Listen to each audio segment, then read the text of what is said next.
اول لار به قلبي روح د قلبي اذکار وتعالى فلاس کوي بیا روحاني اذکار تعالی فلاس کوي بیا به اخفاء بیا به ظهر او اته قسم اذکار دي اتلس قسم د دغه اذکار بعد ستا روح ضمر ژوندی دی والله جل جلاله ضمر نږدې دی وخت د زکندن باندې چې سکم په اخر صلبې باندې پروت وي فرشتې به د جنت د ګل یا د جنت د خدای کم یو رڼا یو کړکین په سترګو په نظر سره راوړي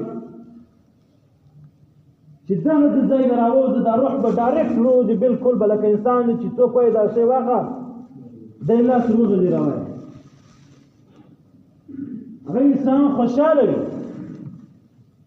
چې کوم ګناهګار انسان وي